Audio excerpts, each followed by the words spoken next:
Oi, meus irmãos, segunda-feira abençoada. Que Deus abençoe você, que Deus abençoe a todos nós. Vamos começar agora a nova etapa de Tessalonicenses. O apóstolo Paulo, ele está agora dando umas voltas e mandando umas cartas. Nós vimos o todo, agora nós vamos ver as particularidades, vamos ver os detalhes, vamos ver as coisas menores. E nós vamos ver, vai ser muito bom. Oi, Marcinha, tudo bem, meu amor? Deus te abençoe, viu? Fiquei sabendo que você está de motoca. Isso é muito importante, você não cair, viu? Anda direitinho, por favor. Dá um beijo nas crianças aí. Então nós vamos falar com Lucas Adolfo, que está lá em Torre de Pedra com os pais, com certeza está em quarentena, né, Lucas? O Nogueira, ô Celso, antigamente eu não sabia que você era o Nogueira. Eu ficava desesperado, até que a Ione me ajudou um dia. Então Deus abençoe a gente, né? E agora nós vamos entrar numa etapa de estudo da palavra de Deus, sobre Tessalonicenses. Então vamos pedir a Deus para que nos abençoe, que Deus cuide de nós, que Deus nos proteja, que Deus nos guarde, que Deus proteja o Antônio, a Vânia, a Duda, a Sofia, a Yasmin, todo mundo. A Anister chegou. Ô, Anister, tudo bem? Olha o Antônio aí, Antônio, que saudade de você. Tô com muita saudade de todos vocês. Nós vamos hoje rogar a Deus. Sabe de uma coisa, irmãos? Nós precisamos crer em Deus. É muito difícil a gente passar por isso tudo. E se a gente não crê em Deus, eu fico imaginando quem não espera em Deus, quem não crê em Deus, como é que fica, né? Nesse momento agora. Ei, Ivanilde Teixeira, minha amada irmã lá de Birigui, que faz comida gostosa e nunca deixou o pastor passar fome. Ei, Ivanilde, saudade de você, viu? Vamos ver se a Niete acorda, porque ela tá lá no Japão e não entrou ainda. Meus irmãos, vamos embora, vamos começar rogando a Deus que abençoe os lares, abençoe as famílias, abençoe as pessoas enlutadas, abençoe as pessoas que estão precisando de trabalho, abençoe as pessoas que estão com as suas empresas necessitadas. Hoje eu estava conversando com meu irmão Valtinho, é difícil porque ele trabalha com festas, e então é difícil, né? Quem está fazendo festa agora? Esse é o serviço dele. Oi, Luciana, tudo bem, meu amor? Deus te abençoe, viu? Nós estamos então pedindo a Deus para que Deus abençoe as pessoas, para que Deus abençoe os empresários, para que Deus abençoe as famílias, e que a graça de Jesus seja com você e seja com todos nós. E como já deu a hora, nós vamos então dar início à 1 Tessalonicenses, e hoje nós vamos parar apenas no versículo 1. Nossa, pastor, mas o senhor vai falar só de um versículo? Só de um versículo, só o versículo 1. Não tem jeito de passar rápido, sem discutir com vocês algumas coisas. Para começar, nossa live não pode demorar mesmo. E a segunda coisa é que a primeira carta que ele escreve é uma carta muito importante, que Tessalônica era a capital da Macedônia. Você lembra que o apóstolo Paulo estava querendo ir por um lado para a Ásia e tal. Deus falou assim, não, vai para a Europa, vai para a Macedônia. Passa na Macedônia, eles estão precisando de ajuda, né, Marcos Vinícius? Oi, Noemi, tudo bom, né, meu amor? Então, Deus falou para o apóstolo Paulo, não, você vai para a Macedônia. E ele foi para a Macedônia mesmo. Só que agora ele chegou na capital da Macedônia, que é Tessalônica. E quando a gente olha, o apóstolo Paulo, em 3 semanas, 3 idas na sinagoga nos sábados, nós já estudamos isso lá em Atos. Em 3 idas, ele fundou uma igreja lá em Tessalônica. E Paulo, ele homenageou nesse primeiro versículo, que está escrito assim, ó, Paulo, Silvano e Timóteo, a igreja dos Tessalonicenses, em Deus Pai e no Senhor Jesus Cristo, a paz a vós outros. Pode ver que o apóstolo Paulo, ele está escrevendo, e ele fala que quem está escrevendo é ele, Silvano e Timóteo.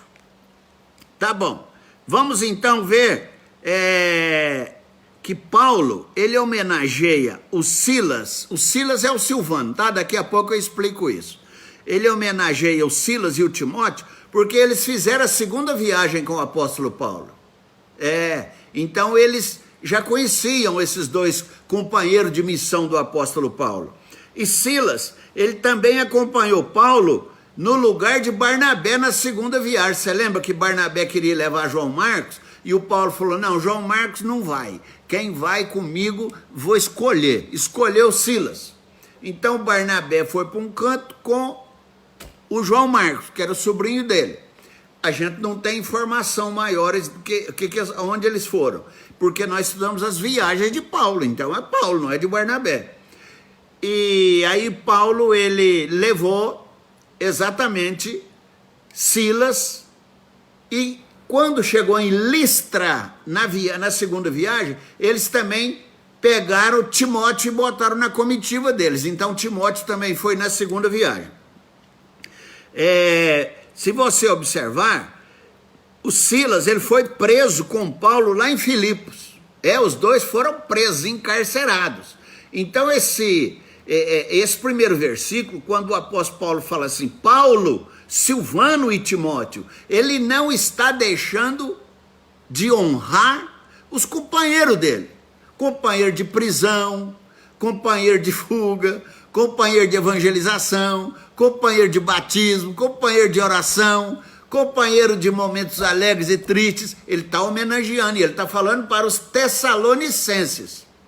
Presta atenção, ele não está escrevendo para a igreja de Tessalônica, ele está escrevendo diretamente para as pessoas tessalonicenses. Oi, Janilson, boa noite, meu irmão. Como é que está a sua saúde? Espero que esteja bem.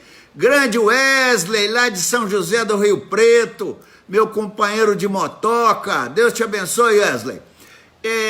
Wesley é da Igreja Central, lá de São José do Rio Preto, da Igreja Presbiteriana.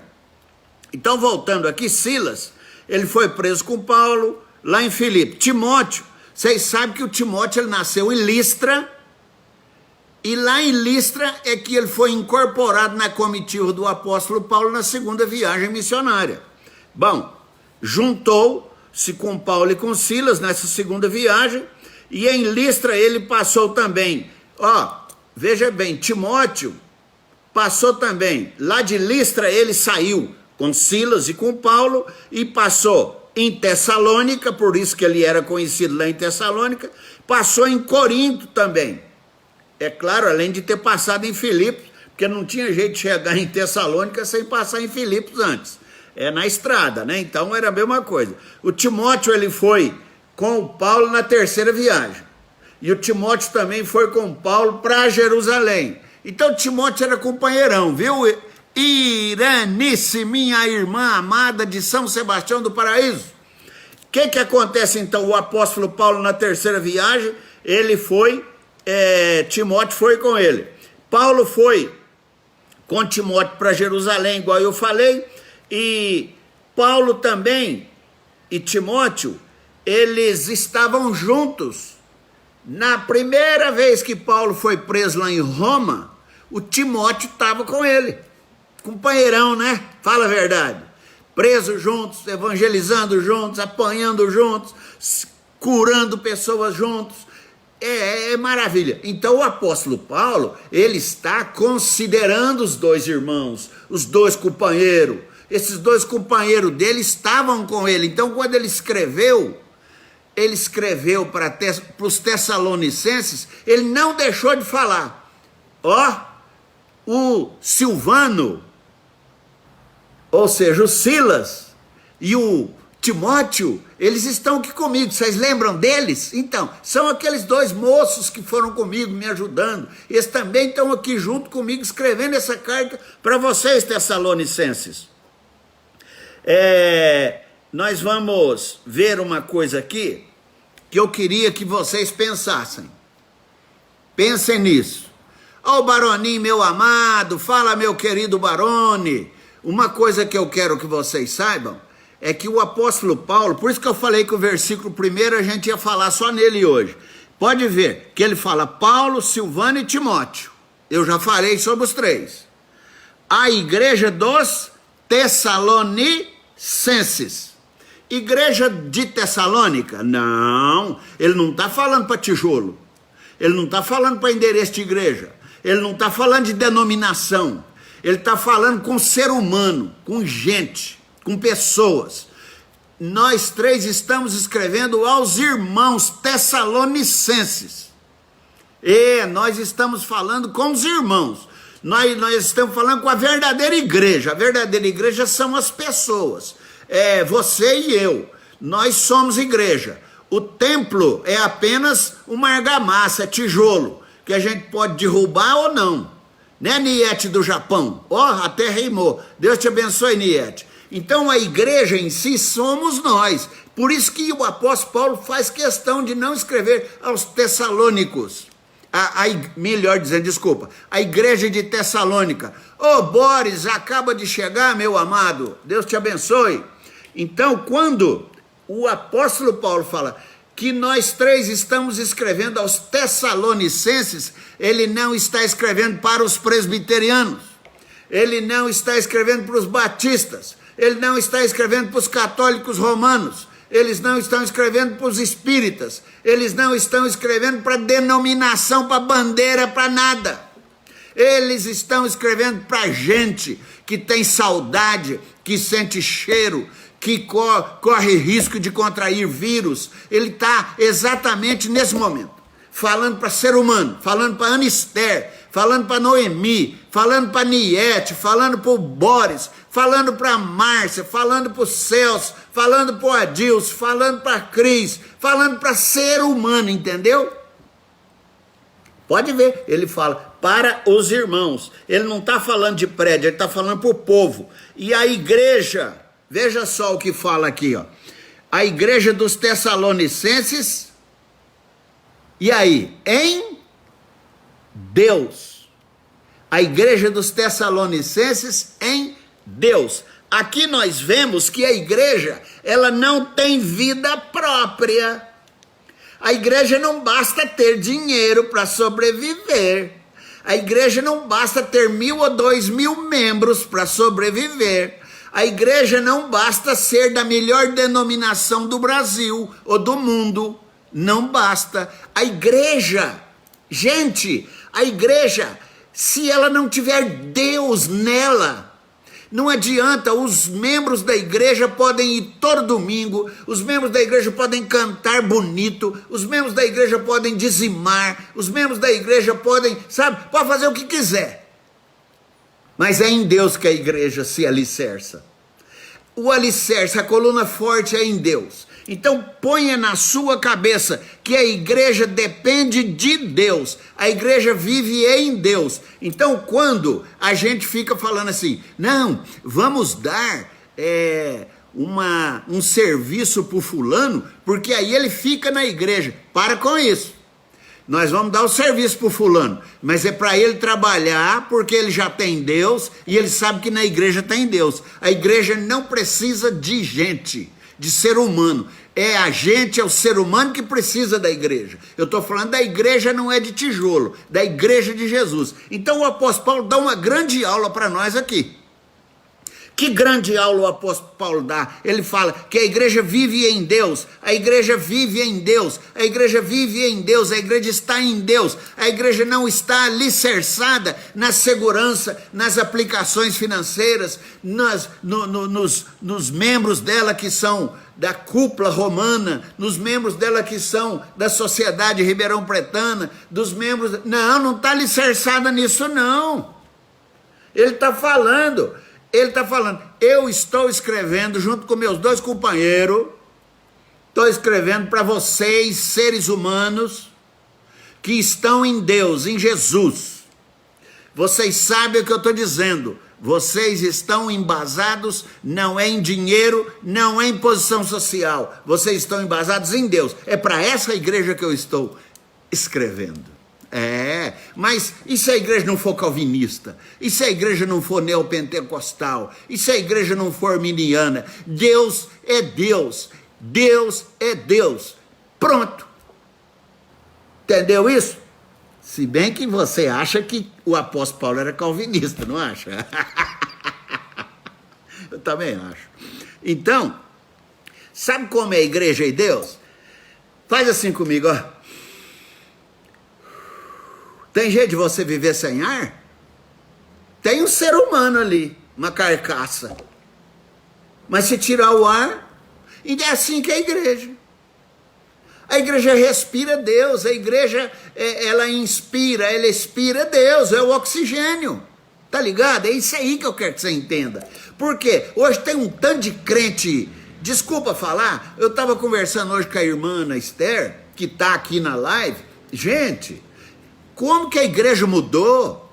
A igreja hoje, o pastor tem que andar pisando em brasas, tem que pisar em ovos. Cuidado, senão você vai chatear o fulano. Cuidado que você vai machucar o Beltrano. Cuidado que a fulana não vem cantar aqui mais se falar isso.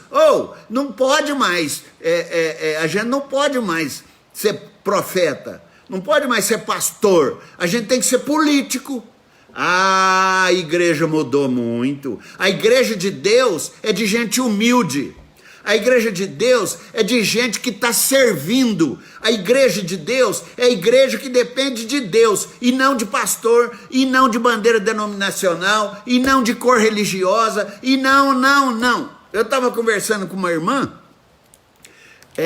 a irmã Karina, ela também deve estar ouvindo. Ela é esposa do Guilherme.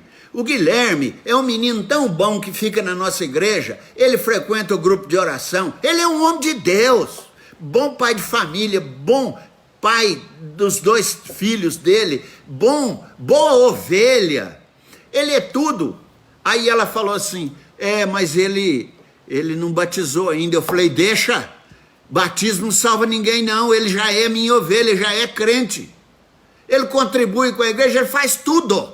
Eu estou falando isso porque eu posso falar, não estou furando bloqueio, mas o Guilherme é uma benção, uma gracinha.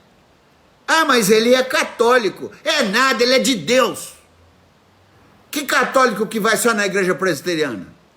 Que católico que vai só nos grupos de oração da igreja presbiteriana? Que católico que tem o prazer de batizar o filho na igreja presbiteriana? Ele é católico igual você e eu. Esquece de coisas assim, aprenda com Paulo. A igreja de Deus. Falei que o primeiro versículo é muita coisa. Aí depois fala assim, porque é de Deus Pai, né? Vamos pensar o seguinte, você lembra que eu te falei de Silas? Então, Silas é um nome grego. Silas é um nome grego. Silvano é romano. Silvares é em latim. Então, quando você vê Silas e Silvano é a mesma coisa, tá? É igual Paulo e Saulo. É grego e romano. Tá? Então, estamos esclarecidos aí. Aí, pode observar que no versículo 1, ele fala assim, de Deus Pai e do nosso Senhor Jesus Cristo. Aí ele fala 2 coisas que nós vamos terminar. Ele fala de graça e fala de paz. Olha que coisa linda, ele fala de graça e fala de paz. O que é a graça? A graça é a bondade de Deus que veio e salvou a gente. Ele morrendo no nosso lugar, dando a vida por nós. Isso é de graça. E quem recebe a graça tem o quê? A paz. Então a graça é a fonte. A graça é a fonte. A graça é o nascedouro. É onde nasce a água. Onde nasce o ser humano, é graça. Jesus morreu para a gente nascer, ter vida. E o que é a paz? É a água que corre. É a água que desce. A correnteza desce. É exatamente essa corrente d'água que é a paz. Então, meus amados irmãos, eu terminei já o primeiro versículo. E amanhã nós vamos estudar no mínimo 3 versículos. Eu vou tentar avançar mais, que é muita coisa na Bíblia para a gente aprender, e nós vamos aprender muito. Então, ó, hoje nós aprendemos 3 coisas. A primeira é que Paulo dignificou os companheiros dele de trabalho. Segunda coisa, o apóstolo Paulo não pregou para tijolo, ele pregou para ser humano. Os Tessalonicenses. E a última coisa subdividida é que a graça e a paz. Que Deus te abençoe, Deus abençoe a mim. Um beijo de longe, ó. Um sorriso de longe e um abraço de longe. Ore por mim, eu oro por você.